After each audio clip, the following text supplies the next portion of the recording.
Okay, our story for today is Puppy Tail. Sparky lived on a farm in the country. He was as curious and as busy as a farm puppy could be. Sparky searched and sniffed his way around every inch of that big farm.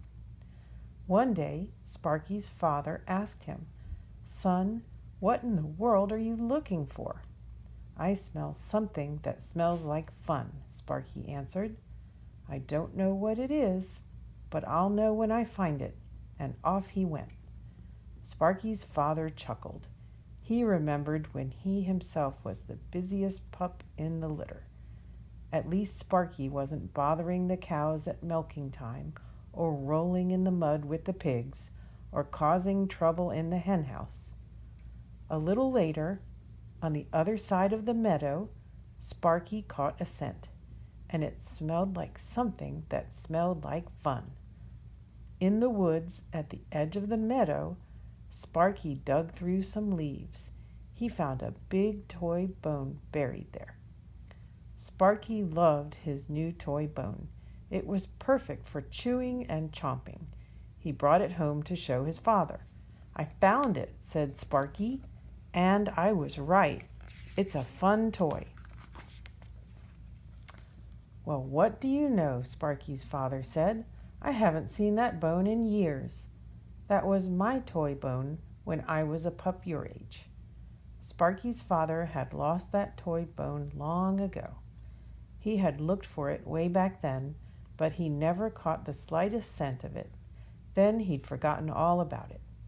"It was buried in the woods beside the meadow," Sparky said, "like buried treasure." "Son, I'm proud of you," said Sparky's father. "You are one fine finder." "Can I have it?" Sparky asked. "You found it, so it's yours," his father said. "Just be sure you take care of that bone. Don't lose it like I did." Sparky promised he'd never lose his new toy. He kept it with him all the time. Sparky even held the toy bone while he slept.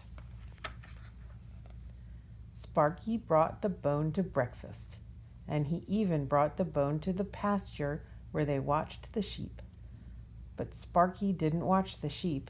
He chomped the bone most of the time, and when he wasn't busy chewing, he kept a watchful eye on his toy bone. He didn't want to lose it.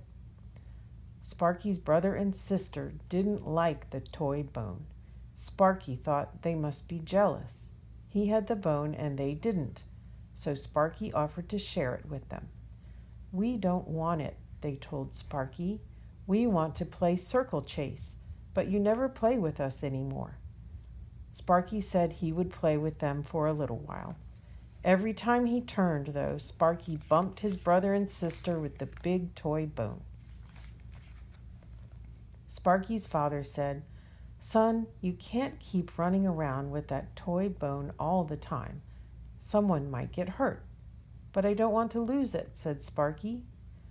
Sparky's father brought him out to the edge of the meadow. "Let me show you something I learned when I was a pup," he said. "We'll dig a hole that you can use to hide your bone." Sparky and his father buried the bone in the dirt. Now no one would know where it was hidden. "Whenever you want your bone, all you have to do is dig it up again," Sparky's father told him. "This way, you don't have to carry it around all the time, and you can be sure it's in a safe place, even when it's not with you." "This is great," said Sparky. "Now I can leave the bone, and only I will know where it is." "Don't forget where you buried it, Sparky," his father reminded him. "I promise I won't forget," Sparky said. Sparky barked happily, calling his brother and sister out to the meadow. They came to see what was going on. "Now I can play with you again," Sparky cheered. "What happened to your toy bone?" his sister asked. "Yeah," said his brother. "Did you lose it?" Sparky smiled at his father. "I can't tell you where it is," Sparky said, "but if you ever want to play with it, I'll know where to find it." Sparky jumped to chase his brother, snapping playfully at his feet. His brother chased their sister, and their sister chased Sparky. and nobody bumped into anyone else. It was the best time they'd had together in a while. They played circle chase all day long.